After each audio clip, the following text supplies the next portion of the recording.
Hello दोस्तों, मैं निहाल स्वागत करता हूं आपके अपने ही यूट्यूब चैनल ई स्पेशल पर। दोस्तों, आज का जो वीडियो है वह इसलिए बनाया गया है ताकि आपके बिगड़े हुए गणित को क्या कर सके, ठीक कर सके। आपने जो बेसिक गणित में कुछ नहीं जाना 9th और 8th में, तो आपको क्या होती है 10th के गणित बनाने में बहुत ही ज्यादा परेशानी होती है। तो वो परेशानी ना हो, आप अपने बोर्ड एग्जाम में अच्छे मार्क्स ला सके, इसके लिए यह वीडियो बनाया जा रहा है।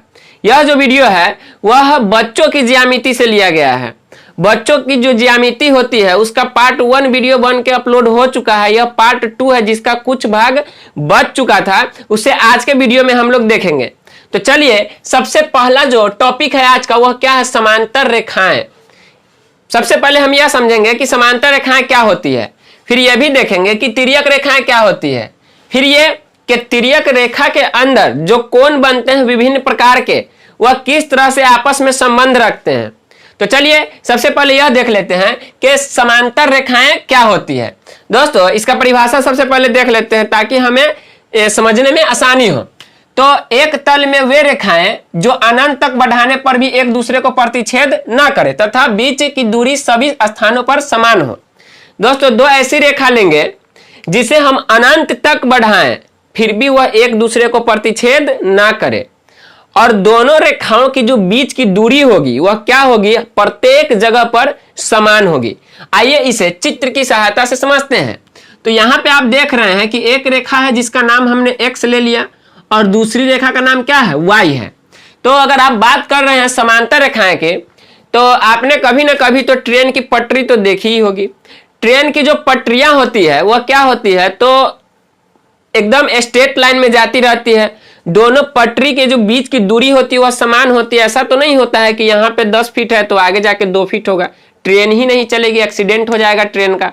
मतलब ट्रेन के पटरी जहां से शुरुआत होती है जहां खत्म होती है वहां तक के जो ट्रेन के पटरियों की बीच की दूरी होती है वह क्या होती है, समान होती है, तभी तो ट्रेन चलता है उस पे। उसी प्रकार से यहां पर भी क्या है, तो ट्रेन की 2 पटरियां ही समझ लीजिए इस तरह से।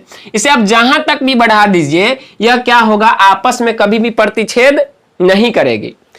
तो और इसके बीच का जो दूरी होता है, यहां पर अगर मान के चलिए तो यहां पे अगर 3 या 4 सेंटीमीटर है तो इस तरह से यह प्रत्येक जगह जो इसकी दूरी होगी बीच की वह कितना होगी, 3 से 4 सेंटीमीटर ही होगा, ज्यादा नहीं होगा। अगर 4 सेंटीमीटर है तो 4 ही सेंटीमीटर होगा, 3 सेंटीमीटर है तो 3 ही सेंटीमीटर होगा।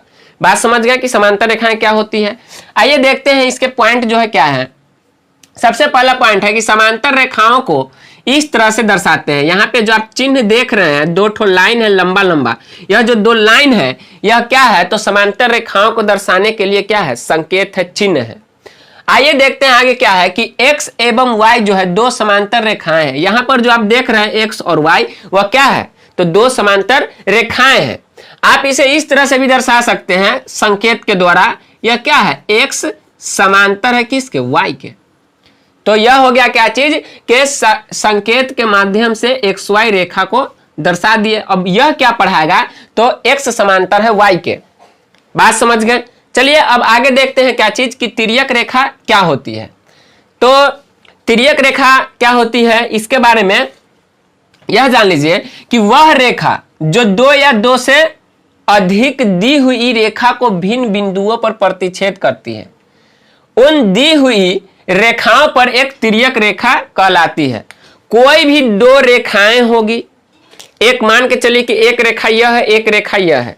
अगर इस दोनों रेखा को कोई तीसरी रेखा आकर काट दे तो इन दोनों रेखाओं पर जो वो तीसरी रेखा आके काटेगी वही रेखा क्या कहलाएगी, तो तिर्यक रेखा कहलाएगी। आइए यहाँ पे बना हुआ है 2 रेखाएं हैं और यह क्या है, तिर्यक रेखा काट रही, इसका नाम दिया हुआ है AB एक रेखा है और क्या चीज CD एक रेखा है, और एक क्या है EF है।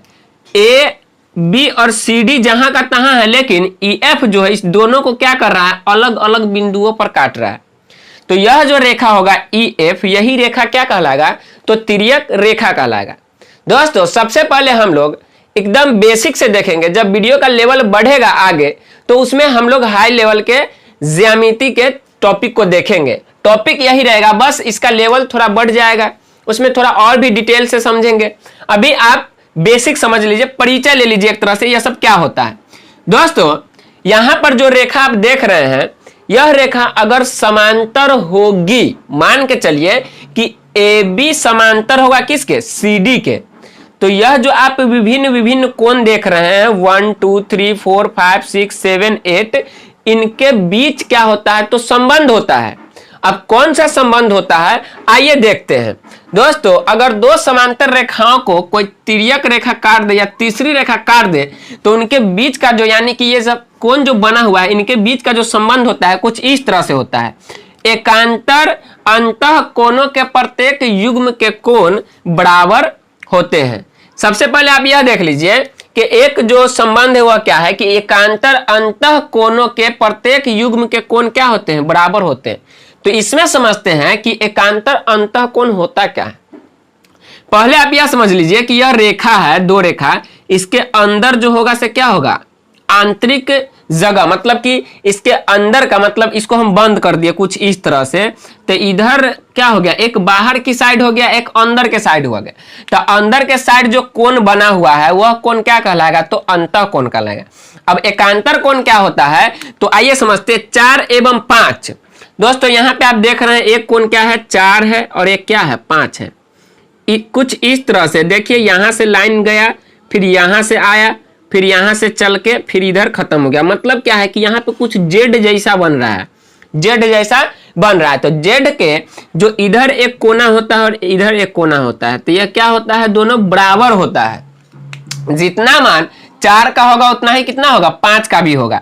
और क्या है, इसमें दो अंतः एकांतर कोण है, तो वह क्या है, चलिए देखते हैं। एक 3 एक 6 है, तो 3 यहाँ पे है, इधर से देखिए आप 3 ये रहा, फिर इधर से आके फिर इधर 6, 3 6 दोनों का जो मान होगा वह क्या होगा, समान होगा।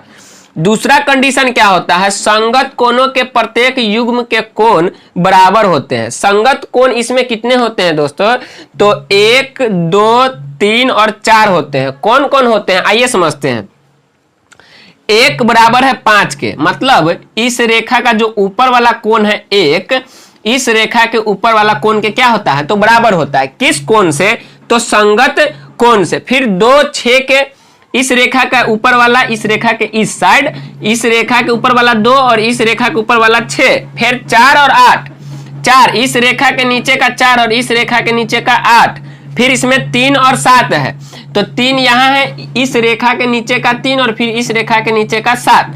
तो यह सब क्या होते हैं, आपस में बराबर होते हैं। किस कोण से, तो संगत कोण से। अब समझते हैं कि तिर्यक रेखा के एक ही ओर के अंतः कोण संपूरक होते हैं। संपूरक कोण किसे कहते हैं दोस्तों, तो जब दो कोणों के मापों का योग कितना हो, 180 डिग्री हो, तब उसे संपूरक कोण कहते हैं। तो आइए समझते हैं कि इसमें संपूरक कोण कहां बनता है। तो दोस्तों क्या लिखा हुआ है, अंतः कोण।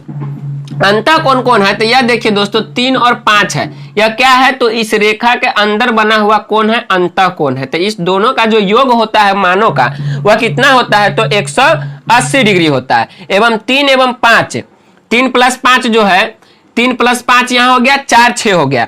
तो 4 + 6 का जो मान होगा 180 डिग्री होगा, और 3 + 5 का जो मान होगा कितना होगा, 180 डिग्री होगा। सेम इसी प्रकार से जब आप किसी भी कोई भी दो रेखा होगा, अगर उसमें आप देखिएगा क्या चीज कि 4 बराबर है 5 के, यहां से देख लीजिए 4 जो है वह बराबर है 5 के, मतलब किस से, तो एकांतर अंतः कोण से। तो समझिएगा कि वह रेखा क्या है, समांतर है। आगे क्या है, दूसरा कंडीशन, अगर 3 बराबर है 7 के, 1 बराबर है 5 के, 2 बराबर है 6 के, 4 बराबर है 8 के, तो मतलब क्या होगा कि वह जब आप देखिएगा कि संगत कोण आपस में बराबर है, तो समझिएगा कि जो वो रेखा है वह क्या है, समांतर है। अगर दो अंतः कोणों के मानों का योग जो होगा 180 डिग्री होगा, फिर भी आप समझ सकते हैं कि ए बी और सी डी जो होता है वह क्या है, आपस में समांतर है। तो चलिए इसको आप अच्छे से नोट कर लीजिए, बार बार इसको पढ़ते रहिए, ताकि आपको क्या हो सके, तो बेसिक गणित जो है वह मजबूत हो सके और आप अच्छे मार्क्स 10th में ला सके। बस 1 घंटा से आधा घंटा आप एक्स्ट्रा पढ़िए, यहां से पढ़िए या फिर आप कहीं से भी पढ़िए, लेकिन पढ़िए ताकि आपको क्या हो सके, बेसिक ठीक हो सके।